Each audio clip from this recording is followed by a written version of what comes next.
Hello, I'm Coach Ty, and we're talking about creating a culture of safety and success.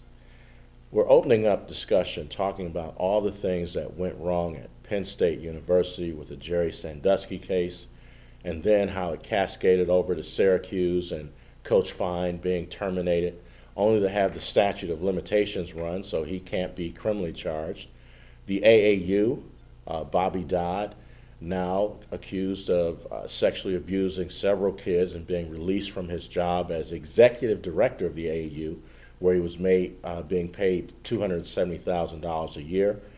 The Citadel, a military institution that paid out $3.25 million in damages, and just recently the United States Air Force Academy. Where does it end? Well, we're going to talk, and we're fortunate to have on the show today Officer Kevin Owens, who has worked with the FBI, who has done internet stings, where he has literally been involved in arresting predators that get online going after children. I'd just like to have you introduce yourself, and we're going to open it up and talk about some cases. Right off the top, I have to indicate that I can't share with the viewers the agency I work for a number of policy reasons, but I am an active officer, and I did have time through my local agency to work with the FBI. I spent 2.5 years working on a federal task force, and the part of that was the most amazing was the depth of the involvement of people looking for children and the depravity within that volume. Of course, in my regular everyday uniform life, these cases come up, and we get involved in social networking cases, Facebook and America Online and whatnot, of people acting inappropriately. And as well, people should be cautioned that there are criminal cases that come out of these, with people through social networking setting up arrangements to meet, and then robberies occur. So I've been a policeman for 21 years, local law enforcement, 3 years with the feds, on the Internet Task Force, and I'm happy to be here and to talk these cases with you. Awesome. One of the statistics that comes out is that 1 out of 5 children that get online will be inappropriately contacted by someone speaking to them about sex or pornogaphy. Tell us about one of the cases that you worked with in terms of an internet sting and how it was set up and went down. Oh, that is easy to do. It was like shooting fish in a barrel, these cases. And that 1 in 5 stat, that 20% stat, has been rock solid since probably 2000, 2001. Case that comes to mind right away is just the mere fact of me going online to a social network site, in the parameters of how the agency task force had to work. By that I mean we could not be the aggressors. We could not be the ones that act like the curious, interested parties. We were really kind of reduced to a presence. And in a chat room, just the mere presence with the profile that I maintained would draw people in. And we also had the ability... What was your profile?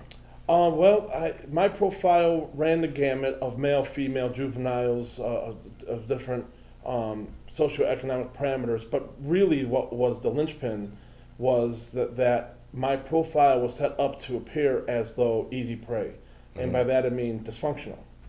My profile indicated that I came from a broken home, I didn't fit in, kind of a loner type of a profile. And the very nature that I had that made up profile is why we teach kids to have no profile. I'm going to ask you 2 questions. Surely. First, I want to get to it. I just have to know, Kevin, online, were you blonde? Were you a brunette? Were you, 5'2", how? I was a mere 12-year-old boy almost all the time online. Okay. And 12-year-old for a very specific reason, and that had to do with the state of Ohio criminal code and the penal part of the crimes that were committed virtually against me. And that always amounted to a person through the social networking or internet service providers' chat rooms going through a courtship with me that culminated in them meeting the elements of particular crimes to have me meet them out. And once all those elements were met, then we had a good charge. We had prosecutorial overview and review of what we were doing. And once green-lighted by them to go ahead and effect the arrest, we would. And that was almost always at a time and location specified by the perpetrator who wanted that meeting to occur. Okay, I'm going to jump in there. You said 12. You were 12. Yes, sir. that really is the big ticket age, actually between 8 and 12, that children, if they're going to be sexually abused, are most vulnerable. That's the biggest number, that age group. So, Kevin, with that said, what are the things that you would have to say, so to speak, pre-qualify them so that they could be charged? What would you have to get? Although your terminology of pre-qualified is a really great word, and in the federal task force, the word that we would use would be predicated. What that means is we had to know in our own understanding that the individual we were dealing with was already, what's the word I'm looking for? Not predicated. They already have a penchant for this conduct, and that has been proven one way or the other. So it was a rare occasion where we would be online and dealing blindly with an individual. Most of the time, everything that we did was came to us through the National Center for Missing and Exploited Children, a parental complaint, a local law enforcement agency complaint, a state agency complaint, or a federal complaint. Let me ask you this question. I'm going to go back to that, but first off, how long would it take for someone to hit on you? Wow. Blinding speed. Really? Blinding speed. And the situation was I would be Xing out and closing down a lot of chat boxes because what I was waiting for was the individual who You said blinding speed? Now, I wouldn't hit on you. I left my wedding ring at home, so you're safe. But well, I would have 20 or 30 chat boxes open up, all of them saying hi to me. What was happening was there would be an incoming complaint of a person acting inappropriately toward a child coming into our task force office at the time that I was on it, and I would already have the ISP that the person was using and their screen name. I would already know that. And sometimes I would have a copy of a chat. I would know what they were getting at with this child. So some on the ball parent was aware or made aware by their child that this was going on, and they printed and copied and made the complaint. So we would get it then into our office through other channels. So this was a predicated person. This was a person by name, by way of screen name, and we knew the ISP they were using, that we knew this was their behavior. Internet service provider, ISP, ISP. AOL. That's right. Those types of things. That whole genre of online services. Okay, let's go through it. Okay, you're going to get online. You're So gonna I got this guy's believe. name. Okay. It goes right in my buddy list. Okay. Or any other means from the service provider for me to know that he's out there. So logged in, logged into my A account with AOL. At the time too, AOL was a paid-for service. So, I had an account. It was a nice, clean, backstopped, no, can't find me kind of a federal account. And bad guy, incoming complaint, bad guy name goes in my buddy list. So I know when he's on. When he's on, I'm able to go to the room he's in. So I would go there in my A account, not as any of my profiles, and just look, is he there? If he's there, log off the A account and pick from any of my sub-accounts of my, made-up profile dysfunctional kids, or maybe I'm a dad with daughters, or maybe I'm a picture collector, and go into that room and just insert myself in the room and do nothing. And then it happens, just bing, bing, bing, bing, bing, bing, bing, chat window after chat window. And I'm closing them all as fast as I can, because the one I'm waiting for is the individual that we've already got predicated. And they eventually hit. So what he's doing is he's reading the profiles too. And so I just have to wait for his hello, and then it's game on. Here's the thing. What people don't realize, and I've actually gone through some training with the FBI, not to the extent you have by any stretch, but we do know that anytime a child gets into a chat room, the capacity of numbers of people that could be in that chat room are anywhere from 40 to 60 people. And many of them engage in what's called a silent interview. They're just sitting back, as you indicated, and they're just watching. They're looking at the traffic flow. They're trying to pick out who's that vulnerable kid, which you had that background of. That's right. And then that's who they go after. And they also sit and they also watch in an open chat room versus an instant messaging where it's private.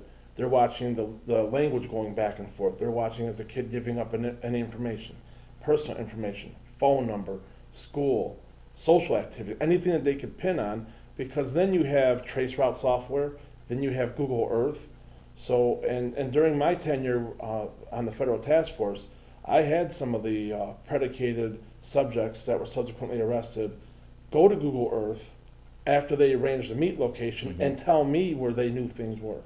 Let's stop there. Google Earth. Let's explain what that is.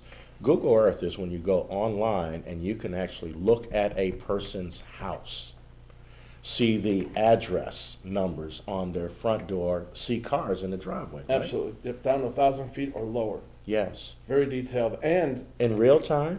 not So if people not are in real leaving or- time, but Google Earth does have a street level view. Okay. So you can pan down from overhead, and when you get down low enough, Google Earth kicks into a street level view, so you could spin your head 360 and see it as if you were standing in the middle of the road. Wow. Now you're looking at addresses, characters, characteristics of the environment, the house. It's incredible. Talk to me about one of your most prolific cases that's already been settled, of course. Oh, yes, and anything I talk about will have been already settled. I think the most prolific was where I was posing, I had made an arrest, and this person decided to share some other information about other activity. And what he shared was information about a person that he knew was dealing within his same-sex orientation with prepubescent children. And when this information was garnered and we knew that he had a criminal history along these lines, he became a predicated person to us. And when the proper amount of information we needed to get going was complete, I was then able to and give him permission to get online. And this individual was an airline steward, and this individual had a negative history where he was a prior victim. He was caught up in a scandal that had occurred in a religious church setting, and he grew up to be a predator, and he grew up to be a person that was into really young boys, 8 years old, thereabouts. So the deal was that when I made contact with him, my profile was that I was also an adult male, same-sex orientation, and in the closet. I was not out. And what he would do when we would speak is try to get me to come out and then learn his tricks to be able to be active and not get caught. And he wanted me to roll into a position of being with other prepubescent children. And so our conversation led to him wanting to take a flight up to Cleveland.